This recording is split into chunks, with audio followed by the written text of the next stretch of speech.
कभी आपने not null column add किया है लोकल सिस्टम में, या किसी कॉलम की टाइप चेंज की है from type A to type B locally? ये ऑपरेशंस कितने इजी और कितने आसान हैं, मतलब within twinkle of eye execute हो जाते हैं। अगर आप इन्हीं ऑपरेशंस को प्रोडक्शन सिस्टम में रन करें और ऐसे सिस्टम पे जो कि होल्ड किए हुए हों बिग डेटा, तो आप अपने प्रोडक्शन सिस्टम को अनहेल्दी कर देंगे। ठीक है, तो इसका मतलब ये है कि जब आप माइग्रेशंस डिज़ाइन करते हैं ना, तो ये माइंडसेट बहुत इंपॉर्टेंट हो रहा है कि ये माइग्रेशन किस सिस्टम में एग्जीक्यूट हो जाएंगे होने वाली हैं। आपको ये बहुत ही ऑब्वियस लग रहा होगा कि यार इसमें कौन सी बड़ी बात है। इस बात पे मैं थोड़ी देर में आता हूँ, लेकिन पहले हम थोड़ी सी जर्नी देख लेते हैं कि जर्नी कैसे चलती है। वो चलती है कि आप लोकल में आप डिसाइड करते हो या वॉट एवर डिसीजन लेते हो कि मेरी माइग्रेशन किस तरह होगी, और सारी दूसरी स्टेजेस हैं ना, वो सिर्फ उस डिसीजन को एग्जीक्यूट कर रही होती हैं। आप रन कर रहे होते हो टेस्ट ताकि आपको फास्ट फीडबैक मिले। आपकी CI/CD पाइपलाइन जो है फाइनली मर्ज होने के बाद उसको माइग्रेशन को एग्जीक्यूट करती है, एंड फाइनली आप अपनी डिसीजन जो है वो प्रोडक्शन सिस्टम में देख रहे हो। थोड़ी देर पहले मैंने बात की थी प्रोडक्शन सिस्टम को माइंड में रखने की। यहाँ पे हम बात कर रहे हैं ऐसे सिस्टम की जो कि बिग डेटा भी है और स्मॉल डेटा भी है। इसका क्या मतलब, लेट्स इमेजिन कि ये तो बहुत ही ऑब्वियस है कि बिग डेटा होगा तो हाँ हमें डिसीजन लेना है और वगैरह वगैरह, हम स्केल की बात करें। लेकिन मैं ऐसा लेट्स इमेजिन कि आप नया फीचर कोई रोल आउट कर रहे हैं और आपने ERT डिज़ाइन की, और ड्यूरिंग आप बिल्ड कर रहे हो, फीचर डेवलप कर रहे हो, और आपको कोई प्रॉब्लम दिखा जो कि आपको शायद समझ ना आया हो जब आप ERT डिज़ाइन कर रहे थे। अभी भी प्रोडक्शन सिस्टम की ही बात कर रहे हैं और अभी भी हम स्कीमा चेंजेस की ही बात कर रहे हैं, लेकिन सिर्फ फ़र्क ये है कि चूंकि वो न्यू फीचर है उसमें कोई भी डेटा नहीं है। तो अगर आपको नॉट नल कॉलम ऐड करना है या कॉलम की टाइप चेंज करनी है, आप उसी तरह करेंगे जिस तरह आप लोकल कर रहे हैं। क्यों? क्योंकि अब उसमें कोई डेटा है ही नहीं। तो ये बहुत ही इम्पॉर्टेंट है कि कॉन्टेक्स्ट कहाँ है। ऑल्दो प्रोडक्शन सिस्टम है लेकिन डेटा नहीं है, और एक में बिग डेटा है, तो आपकी अप्रोचेस और डिसीजंस बिल्कुल डिफरेंट होंगे।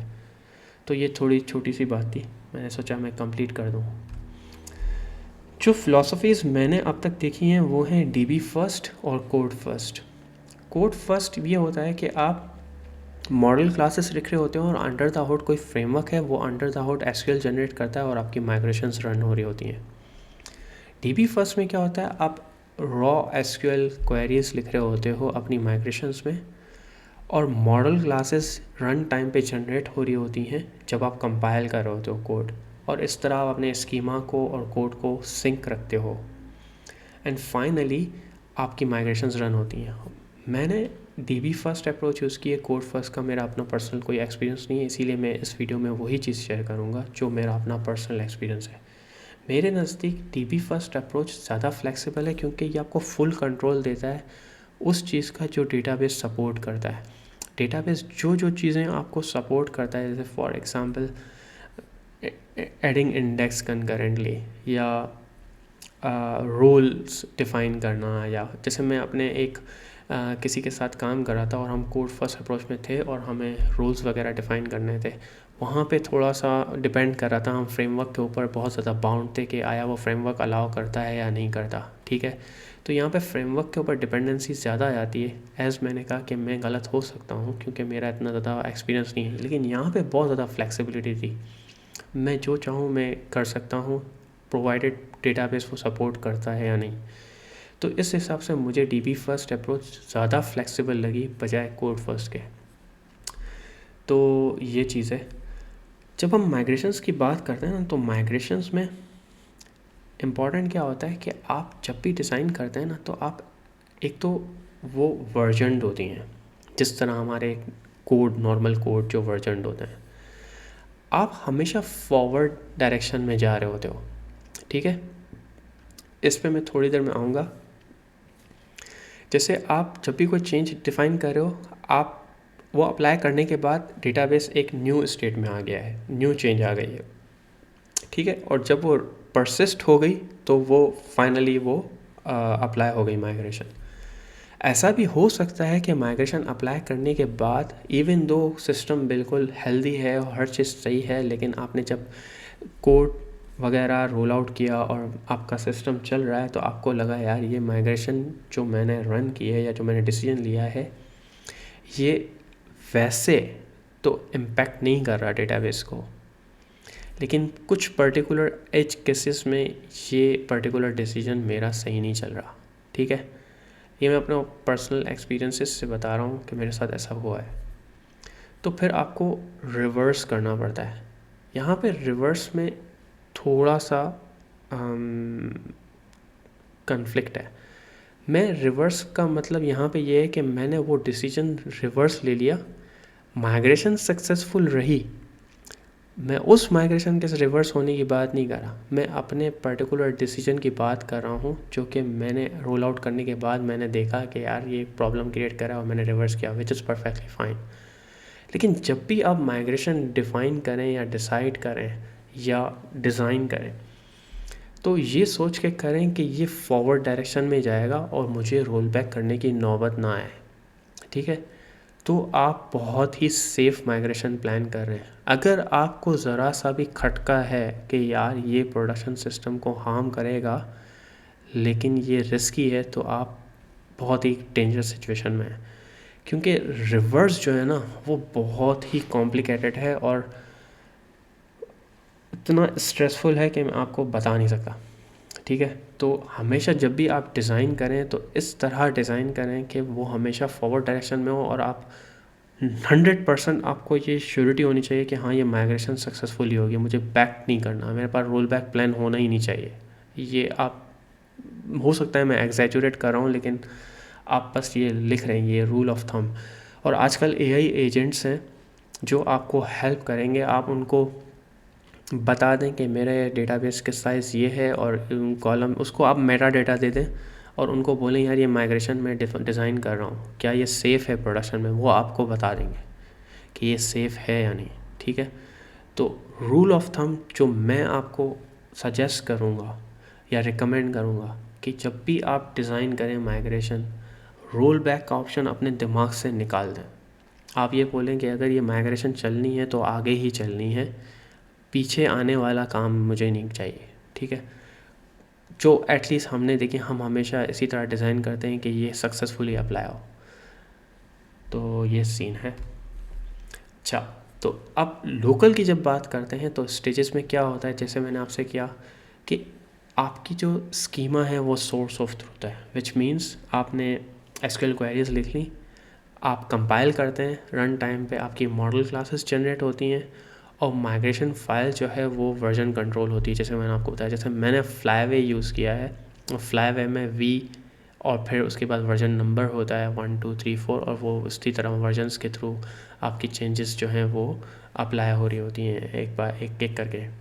ठीक है, तो इसी तरह ये आपका कोड का भी पार्ट होती हैं, तो कोड का अपना वर्जन और माइग्रेशन जो भी टूल आप यूज़ करें जैसे फ्लाईवे उसका अपना वर्जनिंग। तो इस तरह आप ये सारी चीज़ें मैनेज कर रहे होते हैं और इस तरह लोकल पे आपका डिसीजन होता है। फाइनली आपको फास्ट फीडबैक चाहिए होता है, तो आप क्या कर रहे होते हो, जो टिपिकली जो डेटाबेस इंटीग्रेशन की साइकिल होती है वो इस तरह होती है कि आप हर टेस्ट के लिए एक न्यू डेटाबेस क्रिएट करते हो। ठीक है, और फिर आप माइग्रेशंस को रन करते हो और फिर आप डेटा पॉपुलेट करते हो बेस्ड ऑन योर टेस्ट, फिर आप एक्चुअली एग्जीक्यूट करते हो टेस्ट को, वेरीफाई करते हो रिज़ल्ट को और टेयर डाउन कर देते हो। तो हर डीबी का हर साइकिल में हर टेस्ट का अपना एक आइसोलेटेड डीबी होता है ताकि कोई आपको डर्टी स्टेट ना हो। ठीक है, और हर स्टेज पे माइग्रेशन भी टेस्ट हो रही होती है, तो इस तरह आपको फास्ट और फीडबैक भी मिल रहा होता है। ठीक है, और इन माइग्रेशन का एक फ़ायदा ये भी होता है कि जब आप डेटाबेस अपग्रेड प्लान कर रहे होते हो तो आप ये चेक कर रहे होते हो कि यार जब मैं अपग्रेड करूँगा और लोकल में जैसे आप डॉकर कंपोज वगैरह डॉकर सेटअप यूज़ करो, वर्जन वहाँ पे अपडेट कर दो, क्या कोई ऐसी माइग्रेशन है जो कि प्रॉब्लम करेगी दूसरे डेटाबेस के लिए। इफ़ यस, तो एक तरह से ये जो टेस्ट सेटअप है आपका fast feedback even upgrade process में भी आपको हेल्प कर रहा होता है जब आप डेटाबेस की माइनर या मेजर वर्जन अपग्रेड परफॉर्म कर रहे होते हो। तो उस हवाले से भी ये बहुत ही मायने देता है। तो फाइनली हमारा तीसरा स्टेज है जो कि CI/CD पाइपलाइन है। उसमें क्या होता है, आपका कोड मर्ज हुआ, फिर बिल्ड रन हुई, फिर टेस्ट रन हुए, फिर आपने यहाँ पे माइग्रेशन ऑटोमेटिकली रन होती है। कोड मर्ज होने के बाद कोई बंदा नहीं है जो कि आपकी माइग्रेशंस को रन कर रहा है, और फाइनली आपकी डिप्लॉय हो गई। तो अब इमेजिन करो कि अगर आपने यहाँ पे कोई गलत डिसीजन लिया। ये ब्यूटी है एक तरह से सिस्टम की या प्रोसेसेस की, कि अगर प्रोसेसेस क्या करते हैं, आपके काम को आसान बनाते हैं, लेकिन अगर कहीं गलती आ जाए ना तो वो उसको एम्पलीफाई भी करते हैं। लेकिन यहाँ पे कल्चर का ऊपर भी डिपेंड करता है। मोस्ट कंपनी कल्चर बहुत अच्छे होते हैं, वो फिंगर पॉइंटिंग नहीं करते, वो बोलते हैं अच्छा यार क्योंकि बहुत सारे लोगों ने रिव्यूज़ किए हैं, ठीक है, तो इसका मतलब हम रिव्यू कर अप्रूवल हुआ है तो जाके ये कोड मर्ज हुआ है, और अगर ये बग आया तो हम अपने प्रोसेस से उसको सीखें, उससे लर्न करें और उसको मज़ीद इम्प्रूव करें ताकि आने वाले वक्त में इसको हम दोबारा रिपीट ना करें, ठीक है। तो it's not about finger Poynting, it's about learning from your own mistake. तो अब यहाँ पे कोई ह्यूमन इंटरेक्शन नहीं हो रहा होता, और ऑटोमेटिकली ये प्रोसेसेस का बात होती है और आपकी माइग्रेशंस रन हो रही होती हैं। और जैसे मैंने बताया, ये ऑटोमेशन जो है वो आपकी जो थिंकिंग है उसको एक तरह से एम्पलीफाई कर, अगर अच्छी होती है, आपने बहुत अच्छे से डिसाइड किया है, तो वो स्मूथली रन हो जाती है। If not then it will lock and can harm your production system, but again you can always learn from these mistakes. So यहाँ पे कोई फिंगर पॉइंटिंग और नेगेटिव बात नहीं थी, मैं खाली बता रहा था कि ये एक चीज़ है। और फाइनली जो डिफरेंस है, जैसे मैंने आपको स्टार्ट में भी बताया, प्रोडक्शन सिस्टम का क्या होता है कि वहाँ पे एक रियल ट्रैफिक होती है और रियल डेटा होता है। यहाँ पे डिपेंड करता है कि आपका अगर डेटा बहुत ही स्मॉल है, इवन तो वो प्रोडक्शन सिस्टम है, तो जिस तरह आप लोकल सेटअप पे थिंकिंग कर रहे हो वो वहाँ पे भी अप्लाई होती है। लेकिन अगर आप बिग डेटा की बात कर रहे हो तो आपकी अप्रोचेस बहुत ज़्यादा डिफरेंस क्रिएट कर देती हैं। और even adding a not null column बहुत ही हेक्टिक है। आपको चेंजिंग अ कॉलम वो भी एक हेक्टिक प्रोसेस है और लॉन्ग रनिंग प्रोसेस है, बैक फिलिंग और हर चीज़ आ जाती है। मैंने प्लान किया है कि एक वीडियो 2 भी मैं बनाऊंगा इस पूरे टॉपिक के बारे में, जो कि मोस्टली प्रोडक्शन लेवल थिंकिंग के बारे में होगा। तो अभी फ़िलहाल मैं हाई लेवल जर्नी आपको बता रहा हूँ ताकि बाद में आपको ये चीज़ें ईजी हों समझना। तो फाइनली अगर मैं कोर प्रिंसिपल्स की बात करूं जो कि हमने इस पूरी जर्नी से सीखी, ये कोई चेकलिस्ट नहीं है, वो 3 है कि जब भी आप माइग्रेशन डिफ़ाइन करें ना, तो सबसे पहले एक कॉन्क्रीट समझ लें कंसर्न होना चाहिए माइग्रेशन में, मल्टीपल नहीं, ठीक है। और आप उसको रिव्यू करेंगे, टेस्ट करेंगे, फास्ट फीडबैक लेंगे, ज़बरदस्त, ठीक है। और ये वाला पॉइंट मेरी अपनी ओपिनियन है, you may disagree, I am fine, कि बेस्ट माइग्रेशन वो मैं समझता हूँ है जो कि आपको ये रोल बैक करना ही ना पड़े और वो हैंग ही ना हो सिस्टम में और वो आपके प्रोडक्शन सिस्टम को हार्म ही ना करे। आप 100% ये गारंटी दें कि मेरी migration production system at scale हो या स्मॉल हो, रन होगी ही होगी और ये ब्रेक नहीं करेगी, सिंपल। अगर आप इतना कॉन्फिडेंस है आपके अंदर आपकी माइग्रेशन के हवाले से, तो ये बहुत बेस्ट माइग्रेशन है। अगर ज़रा सा भी खटका है तो आई वुड रिकमेंड कि आप रिकन्सिडर करो उसको, ठीक है। थर्ड, जैसा कि मैंने बताया कि माइग्रेशंस जो हैं वो लोकल सेटअप में और एट स्केल डिफ़र करती हैं, डिपेंड करता है कि आप कहाँ रन कर रहे हो, ठीक है। अगेन वही वाली बात, प्रोडक्शन सिस्टम में 2 केसेस भी हो सकते हैं। जब आप बिल्कुल नया फीचर रोल आउट कर रहे हो, उस केस में वो बिल्कुल लोकल सेटअप की मानंद है, तो आप वही अप्रोच यूज़ करोगे जो लोकल करोगे।